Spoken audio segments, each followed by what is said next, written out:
Assalamualaikum warahmatullahi wabarakatuh. Saya Kesha Ananta Salira dan sekarang saya sedang bersama Bapak.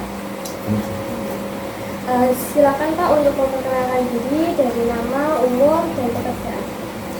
Jadi nama saya Hamzah Fansuri, umur sudah menginjak 35 tahun, dan untuk aktivitas seharian saya sebagai pengusaha, tapi sekaligus menjabat sebagai Ketua Komisi A DPRD Kabupaten Lamongan.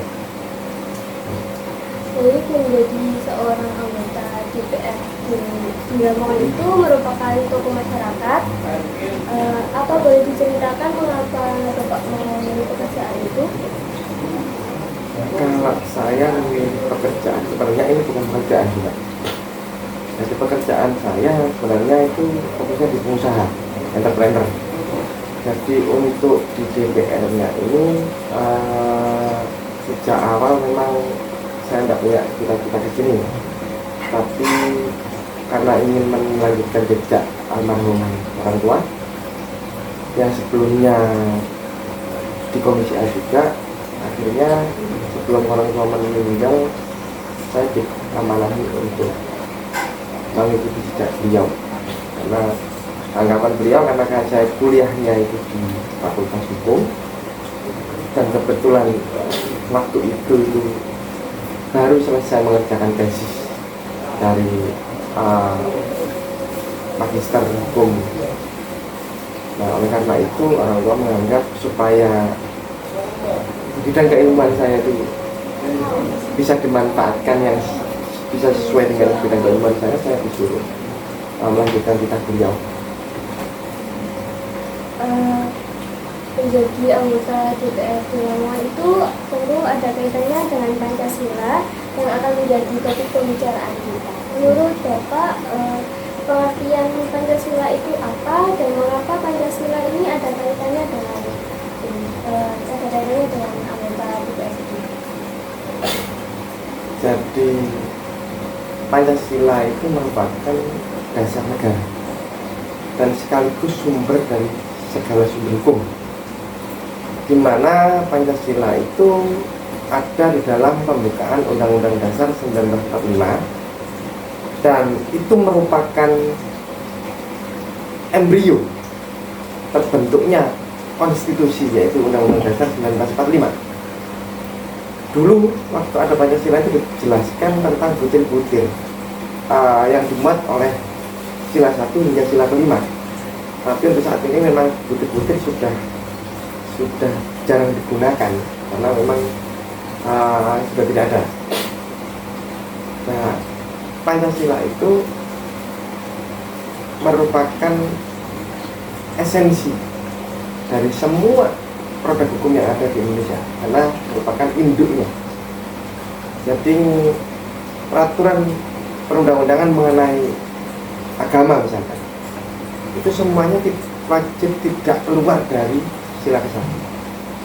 Urusan mengatur norma-norma tentang kemanusiaan tidak bisa lepas dari kerangka berpikir yang fundamental dari sila kedua, yaitu kemanusiaan yang adil dan beradab.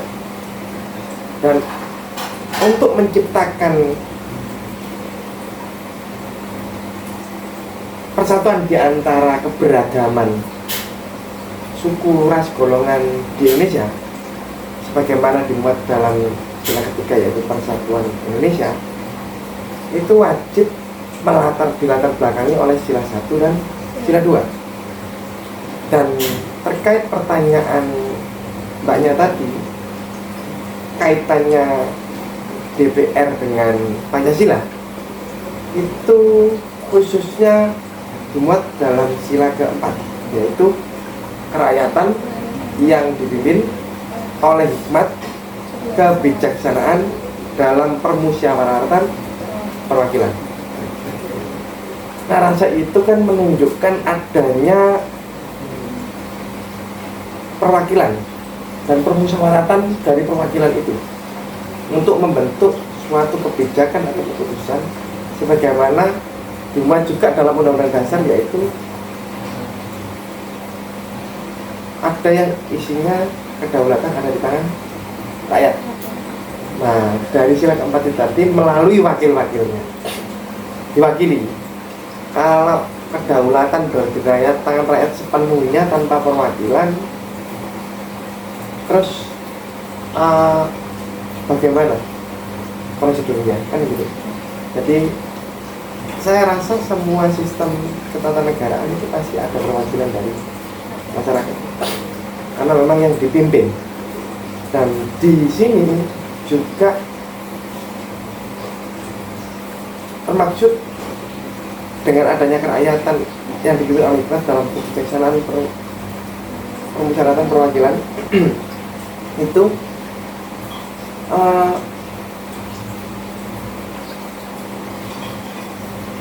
diberikan kewenangan yang sejajar dengan pemimpin negara, kepala daerah.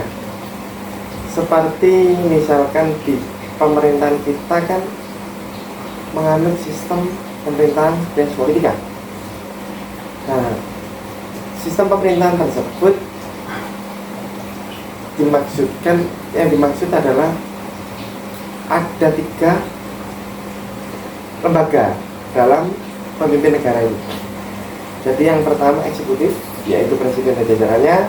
Legislatif itu yang sesuai dengan sila keempat tadi, dan kedaulatan berada di tangan rakyat.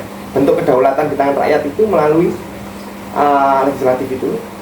Terus bentuk pengawasan yang formal, jadi yang membela negara, kepentingan umum negara, itu yudisial. Biasanya orang-orang menyebut yudikatif.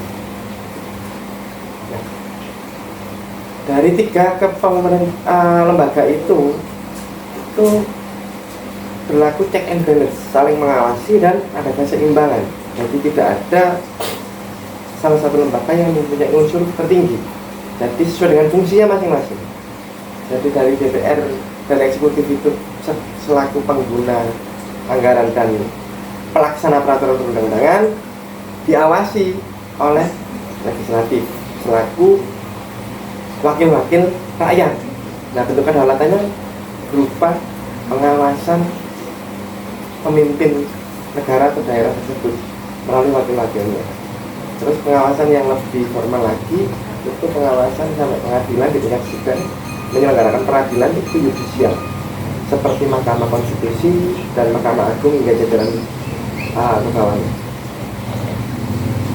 Lalu bagaimana peran Pancasila itu dapat membangun persatuan dan kesatuan bangsa Indonesia? Peran Pancasila dalam membangun persatuan dan kesatuan bangsa Indonesia. Peran Pancasila dalam membangun itu. Jadi sampai saat ini kenapa mata pelajaran PKN atau PPKN itu masih tetap selalu ada di setiap level tingkatan jenjang pendidikan.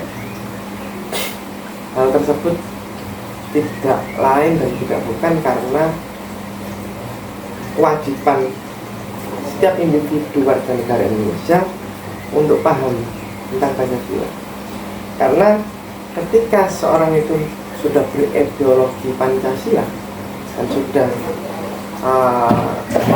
mengakar di jiwanya terkait jiwa Pancasila, itu akan tercipta perasaan saling menghormati, saling menjaga, untuk mempersatukan kita semua jadi salah satu kesatuan. Jadi tidak ada pembeda di situ, atau perbedaan ras, suku, agama dan lain-lain, itu disatukan oleh Pancasila itu. Jadi kalau orang tidak punya ideologi Pancasila sedangkan dia hidup di Indonesia, kayaknya itu menjadi salah satu user login masuk ke Indonesia. Kenapa Indonesia sampai detik ini, sedangkan jumlah suku yang beribu-ribu, jumlah agama juga 5 agama, 6 agama, bahkan ada 7 agama itu ada di Indonesia, dan ras juga bermacam-macam, tapi kenapa sampai sekarang ini aman terkendali? Bahkan saya bisa mengatakan Indonesia itu menjadi salah satu negara teraman dunia. Taruh peringkatnya berapa? Yang saya yakini dibandingkan dengan negara-negara lain yang katanya negara maju, itu tuh ada peraturan-peraturan yang sifatnya memberikan kebebasan memiliki senjata api misalkan. Nah di sini kan dibatasi seperti itu. Nah pembatasan-pembatasan itulah dari aturan-aturan yang sangat ketat itulah yang membuat negara kita menjadi aman, tentram, dan damai. Selain itu juga individu masyarakat Indonesia sendiri mayoritas sudah berlandaskan, bahkan hampir keseluruhan sudah berlandaskan Pancasila, karena doktrin Pancasila sudah diberikan sejak jenjang sekolah yang paling bawah. Nah, tapi kenyataannya ya masih ada beberapa yang mengingkari itu, karena memang ya sama halnya dengan umat muslim kan tidak semuanya taat. Nah, ada hal seperti itu oknum personal. Nah, sebagai tokoh masyarakat yang memiliki pengaruh di masyarakat, bagaimana cara Bapak menerapkan sila-sila Pancasila dalam kehidupan sehari-hari agar menjadi contoh bagi masyarakat? Yang utama dalam menjalankan tugas dan fungsi saya selaku wakil masyarakat, yang pertama saya lakukan, saya hanya bisa bersifat transparan. Jadi apapun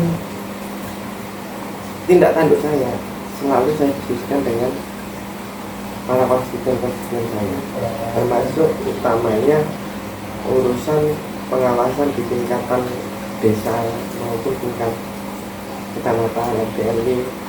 Ketika ada perilaku-perilaku yang menyimpang dari Pancasila, suatu misal di desa A itu terjadi ketidakadilan karena ada program pemerintah bantuan sosial itu ditujukan untuk masyarakat miskin, prinsip aturannya. Nah, tapi pada kenyataannya banyak keluarga-keluarga pejabat pemerintah desa yang hanya mendapatkan, yang mendapatkan bantuan sosial itu. Jadi yang menjadi sebagai penerima itu rata-rata masih keluarga kerabatnya pemerintah desa, pejabat pemerintah desa. Nah, seperti itu kan terkadang kita harus mengesampingkan urusan politik. Jadi di situ kita harus tetap berpedoman pada sila kelima, yaitu keadilan sosial bagi seluruh rakyat Indonesia, dan juga kita harus tetap berpedoman pada sila kedua, kemanusiaan yang adil dan beradab, untuk terjalinnya sila ketiga dengan dilandasi keimanan melalui sila ke-1. Karena fungsi saya, tupoksi saya saat ini berada di sila keempat. Nah, itu semua kan, kalau kita memahami itu semua kan, harapan kita kan kita bisa menjaga diri dari sesuatu yang belum tidak pada jalurnya kan gitu. Jadi bentuk seperti itu terkadang harus ada power yang bisa nutup itu, menyadarkan itu, mengingatkan itu kalau terjadi ketidakadilan di masyarakat. Nah, karena mayoritas masyarakat kita juga kayak di pedesaan ya, itu kan pendidikannya juga masih tergolong rendah kan. Kalau mereka itu tidak punya wakil, tidak punya siapa yang bisa diberi, termasuk ketika ada urusan perkara-perkara hukum juga terkadang banyak yang dibenarkan. Hal itu kalau misalkan wakil-wakil yang sudah dipilihnya oleh rakyat itu terus meninggalkannya begitu saja tanpa mempedulikan, terus gimana perasaan sebagaimana dimaksud pada sila kelima itu? Begitu. Karena kita sendiri berada di sila keempat. Iya, pemimpin wakil mereka. Lalu apakah Bapak sudah melihat masyarakat ini sudah menerapkan sila-sila Pancasila? Belum seluruhnya. Sebagai upaya pemerintah juga untuk meratakan itu, supaya ada pemerataan semuanya, pemahaman Pancasila itu bisa diterima dan bisa dimiliki, dijadikan dasar oleh semua masyarakat, lapisan masyarakat Indonesia. Itu tidak bisa semudah memberi telapak tangan. Makanya oleh karena itu sampai saat ini aturan-aturan tentang pendidikan termasuk mata pelajaran wajib, mata kuliah wajib, tetap ada unsur-unsur yang terkait dengan Pancasila, kewarganegaraan maupun terkait tentang hukum, karena itu sebagai doktrin pemahaman supaya mereka itu bisa bersikap sebagaimana mestinya sesuai dengan norma-norma yang ada di Indonesia.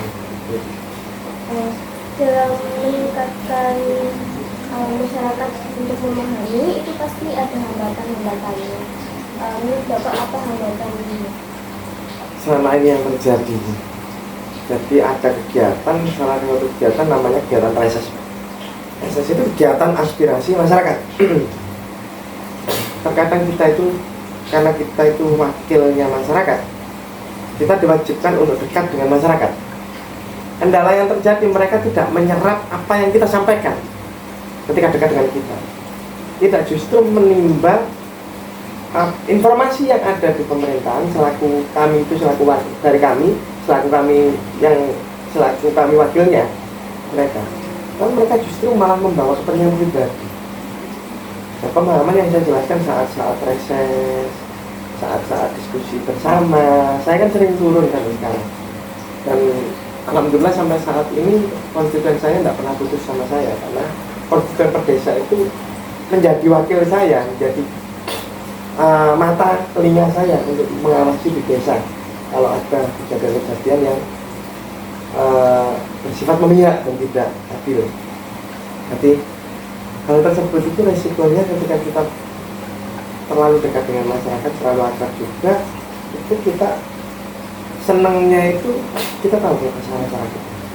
Akhirnya aspirasi yang kami bawa ke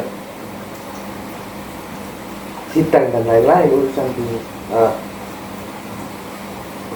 kantor dewan terkait pemerintahan, itu banyak terinspirasi dari masukan-masukan masyarakat itu. Tapi yang jadi kendala paling utama, mereka itu membawa kepentingan pribadi, seperti misalkan sering sambatan masalah uang atau minta tolong terhadap hal-hal yang harus menerobos aturan, seperti misal namanya orang kan ketika punya kenal rasa dekat dengan pejabat-pejabat daerah, terkadang itu dimanfaatkan untuk kepentingannya. Itu misalkan anaknya baru lulus kuliah, minta masuk PNS, minta carikan kerja, tapi di pemerintahan. Nah, seperti itu yang kadang jadi mau. Nah, usaha saya juga terbatas, tidak terlalu banyak. Karyawan saya paling berapa sih? Itu yang sering itu yang diminta tolong seperti itu langsung saya masukkan di usaha saya. Akhirnya usaha saya jadi korban, mereka meremehkan karena merasa orang tuanya dekat dengan saya. Nah, kalau itu nanti saya berupaya di pemerintahan, akhirnya pengawasan saya yang lemah karena saya punya konspirasi dengan pemerintahan. Nah, itu fokus saya kan kita harus sinergi dengan eksekutif, tapi harus tetap menjaga jarak karena fungsi kita berbeda. Fungsi saya itu mengawasi pekerjaannya eksekutif kelima. Nah, kalau yang seperti itu rata-rata terkadang itu terus saya itu menjauh. Kalau sudah punya kepentingan itu saya mau nggak mau menjauh daripada nantinya selalu dekat lagi terus untuk berada di depannya saya dibantu lagi, tapi intinya tidak kepentingan di situ lagi kan nanti kita juga kesulitan. Jadi beberapa lagi. Lalu bagaimana pandangan Bapak terkait Pancasila dalam menjaga keberagaman budaya suku di masyarakat? Nah, ini sudah terjawab sebenarnya di penjelasan saya di awal-awal tadi ya. Jadi mungkin saya ulas sedikit. Untuk menjaga keberagaman itu harapan kami selaku wakil masyarakat, paling tidak ada kewajiban. Jadi pemerintah punya formula regulasi yang mewajibkan pelajaran PKN yang ada di sekolah-sekolah itu dipahami tidak hanya garis besar saja, tapi paling tidak ada pengenalan terkait filsafat Pancasila, dasar-dasar filsafat Pancasila atau sekedar pengantar filsafat Pancasila.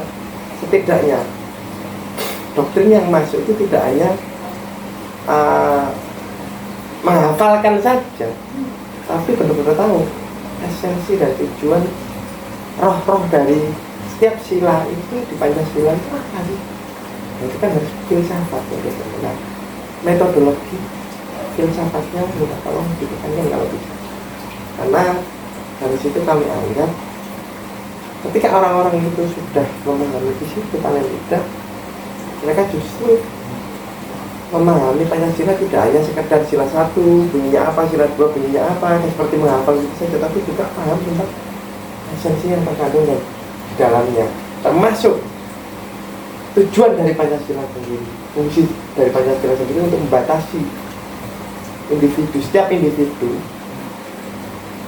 untuk saling menjaga dan menghormati sesama. Lalu untuk pertanyaan yang terakhir, bagaimana harapan Bapak terhadap generasi muda dalam meneruskan dan mengamalkan nilai-nilai Pancasila?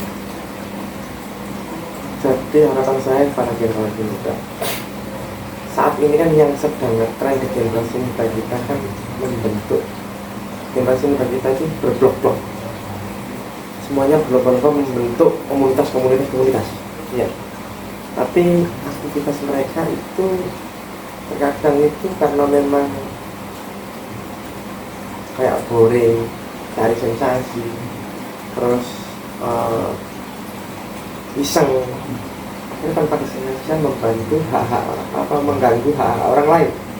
Nah, mulai sekarang harapan saya untuk generasi muda yang sebelumnya sebenarnya dia itu aktif, tapi bentuk komunitas itu terbentuk kan karena kesamaan tujuan.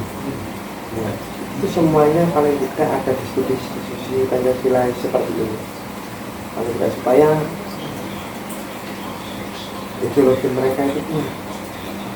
Terus generasi muda yang sekarang harapan saya ya tidak hanya syukur sekarang itu hanya pamer-pameran, hedon-hedon, semua itu berlomba-lomba mencari kemewahan, tapi pada kenyataannya berjalannya tidak seperti yang covernya. Lebih baik saat ini fokus pada pengembangan kualitas diri untuk generasi muda. Pesan saya fokus saja pada generasi pada peningkatan kualitas diri, dan yang pasti teruslah berkarya, jangan pernah berhenti. Negara kita butuh generasi muda yang kreatif, inovatif dan lebih. Baik, Pak, terima kasih atas jawabannya. Sama-sama. Maaf ya ada kesalahan. Ya, terima kasih. Assalamualaikum warahmatullahi wabarakatuh. Saya Kesha Manta dan sekarang saya bersama Bapak Mulyono. Silakan untuk memperkenalkan diri, Pak. Alhamdulillah, nama saya Haji Mulyono, Umur Bapak umur 63, dan pekerjaan purnawirawan, purnawirawan oleh purnawirawan polisi.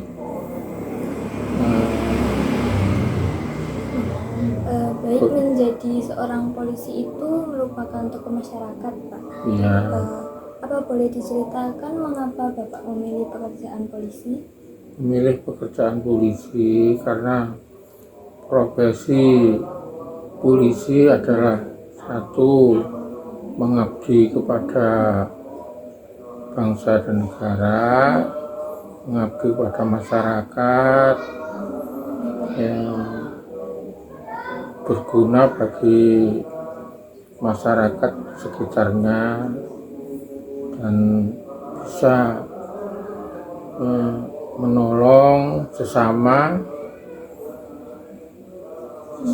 masyarakat. Seperti yang saya tahu, pekerjaan Bapak ini berkaitan dengan Pancasila. Iya. Lalu Pancasila ini akan menjadi topik pembicaraan kita. Iya. Menurut Bapak, apa itu Pancasila? Pancasila adalah suatu dasar negara kita yang perlu dilestarikan dan perlu dipelihara, dan semua masyarakat bangsa Indonesia perlu memahami dan memedomi Pancasila untuk dilaksanakan di setiap sendi-sendi kehidupan setiap hari, karena Pancasila merupakan dasar negara. Jadi harus bisa menerima paham Pancasila.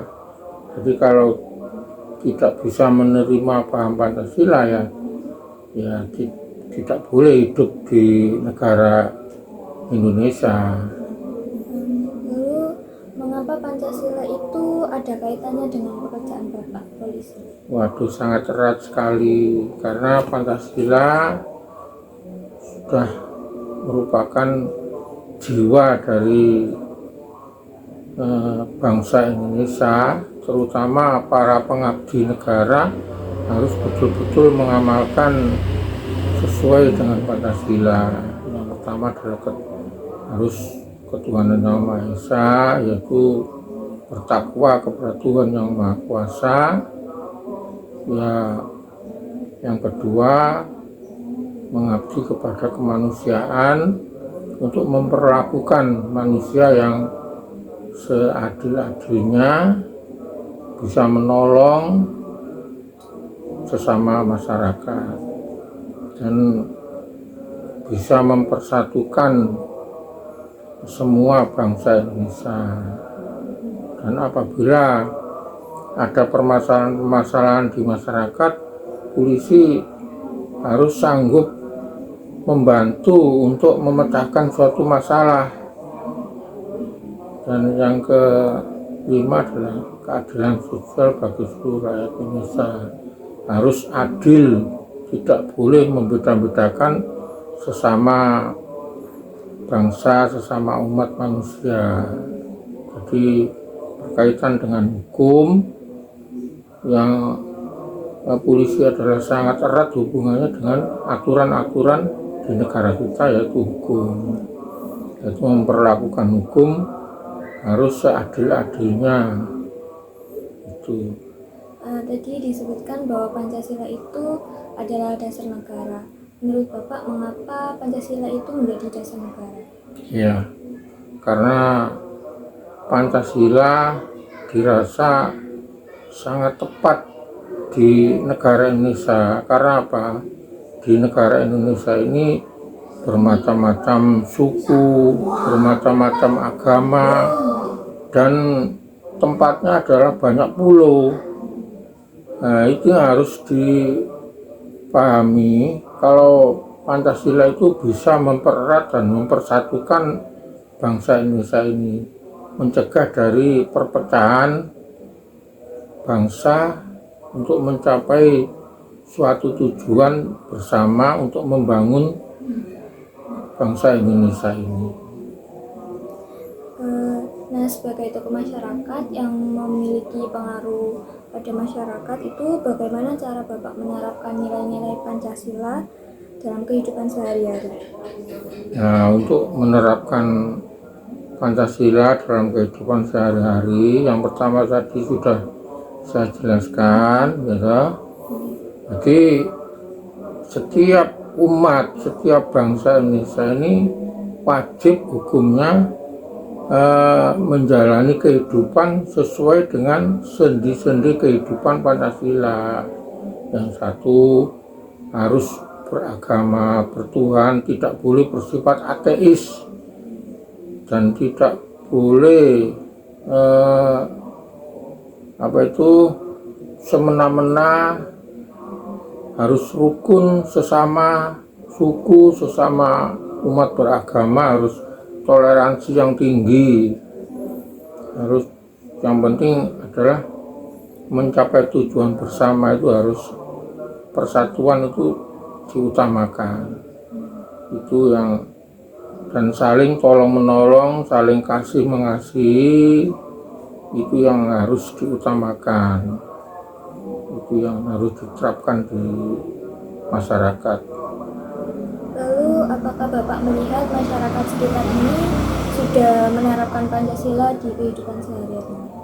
Ya, sebagian besar sudah, tapi secara tidak sadar sudah melaksanakan. karena semua orang itu mungkin ya karena latar pendidikan atau bagaimana kurang paham masalah Pancasila, tapi sebetulnya di dalam kehidupan itu sudah menerapkan Pancasila tapi tidak terasa.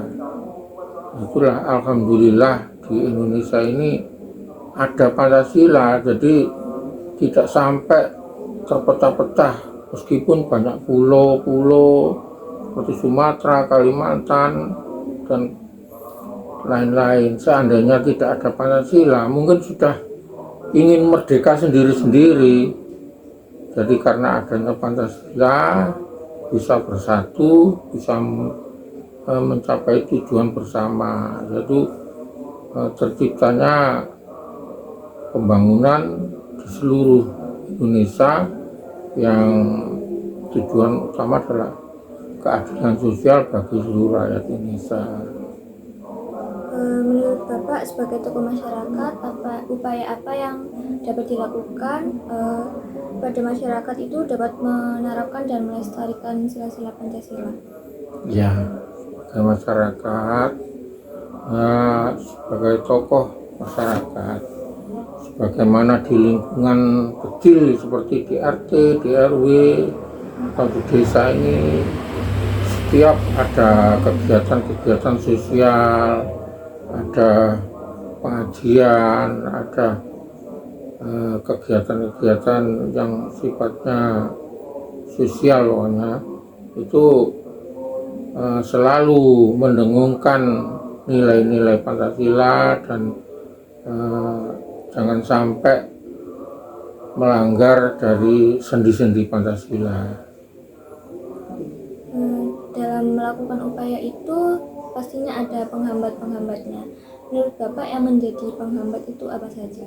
Ya, penghambatnya ya sebagian kecil, sebagian orang yang sebetulnya sudah paham, tapi kadang-kadang karena dipengaruhi oleh sifat ego manusia itu ya biasa, nafsu, ego, kadang-kadang ya perlu disadari masalah kendala-kendala itulah yang perlu dipecahkan atau disadarkan orang-orang yang sepenuhnya belum paham dengan Pancasila dalam kehidupan sehari-hari.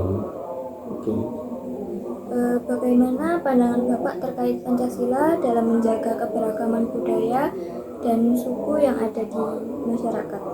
Ya, karena kita sudah punya pedoman Pancasila, jadi sangat mudah apabila suatu mengalami perbedaan budaya, agama, jadi kita pahamkan dengan alat ya namanya Pancasila ini, akhirnya bisa saling menyadari bahwa perbedaan itu adalah merupakan suatu kekayaan.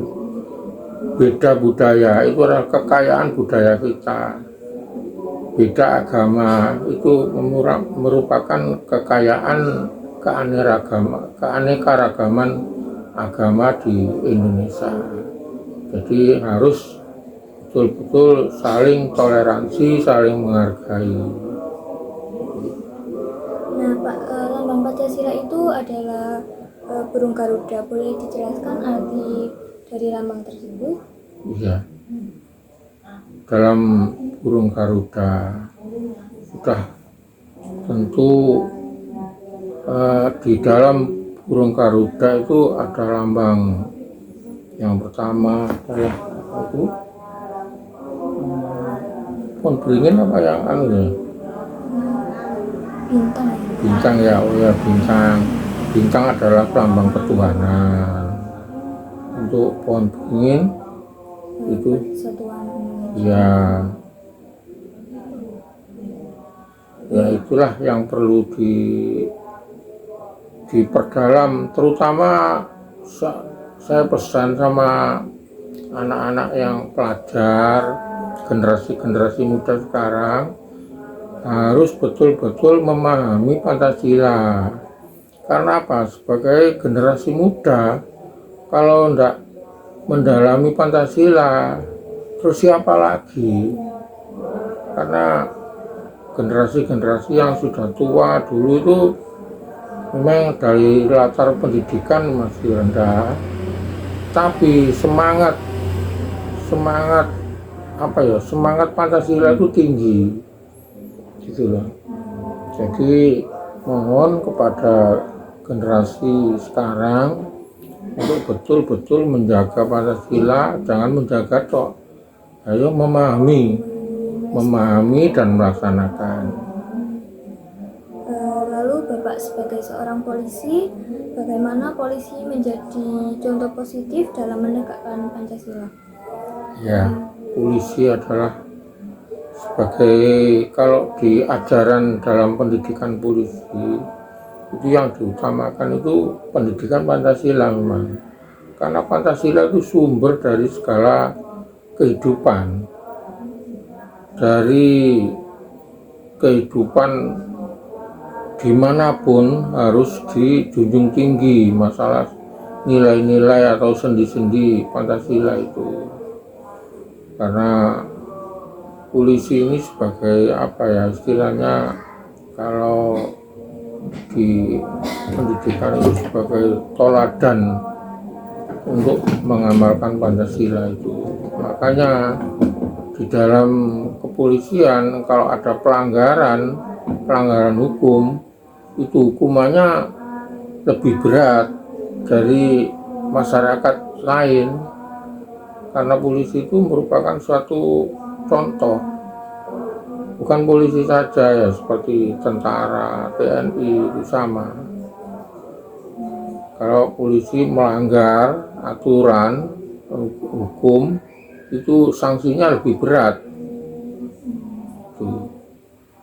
Terima kasih Bapak telah bersedia menjawab pertanyaan Iya, saya. sama-sama.